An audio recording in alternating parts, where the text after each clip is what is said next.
साताऱ्यातील महिला डॉक्टर आत्महत्या प्रकरणी प्रशांत बनकरला अटक। निलंबित पीएसआय गोपाल बदने मात्र अजूनही फरार। प्रशांत बनकरला 4 दिवसांची पोलीस कोठडी।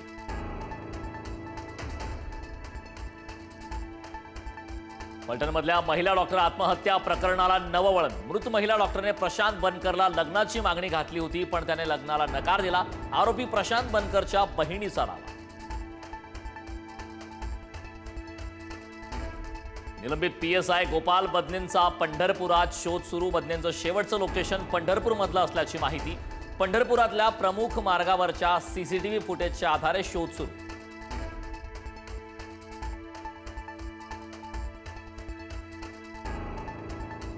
आत्महत्या केलेल्या महिला डॉक्टरवर भाजपचे माजी खासदार रणजित निंबाळकरांचा दबाव। अंबादास दानवेंचा आरोप, एसआयटी चौकशीची मागणी। तर राजकीय सुडापोटी आरोप, निंबाळकरांचा पुढारी न्यूजशी बोलताना दावा।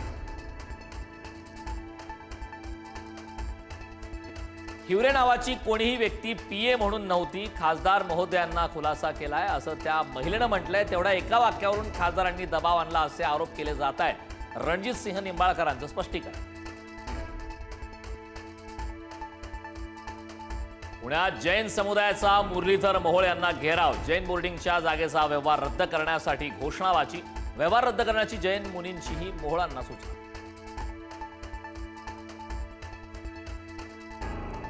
पुण्यातल्या जैन बोर्डिंगमध्ये जाऊन मुरलीधर मोहोळांनी घेतली जैन मुनींची भेट। जागा व्यवहाराशी माझा काहीही संबंध नाही, मोहोळांनी फेटाळले आरोप। चुका केल्या असत्या तर मी इथे आलोच नसतो, मोहोळ यांचं स्पष्टीकरण।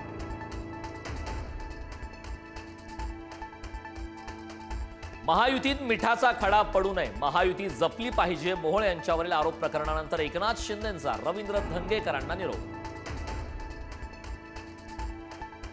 मुरलीधर मोहोळांवर धंगेकरांनी केलेले आरोप चुकीचे, केवळ चमकोगिरीसाठी, प्रसिद्धी झोतात येण्यासाठी धंगेकर खोटे आरोप करतायत। पुणे भाजपचा हल्ला। उपमुख्यमंत्री एकनाथ शिंदेंनी घेतली पंतप्रधान नरेंद्र मोदींची भेट। मुंबई महापालिकेच्या जागा वाटपाचा तिढा सुरू असताना भेटीला महत्त्व, मात्र दिवाळीच्या शुभेच्छा देण्यासाठी भेट घेतल्याची शिंदेंची माहिती। मुंबई महापालिकेत 50-50 जागा वाटपाचा फॉर्म्युला असावा असा शिवसेनेचा आग्रह। मुंबई, पालघर, कल्याण, डोंबिवली, नवी मुंबई, नाशिक आणि पुण्यात महायुती व्हावी अशी शिवसेनेची इच्छा।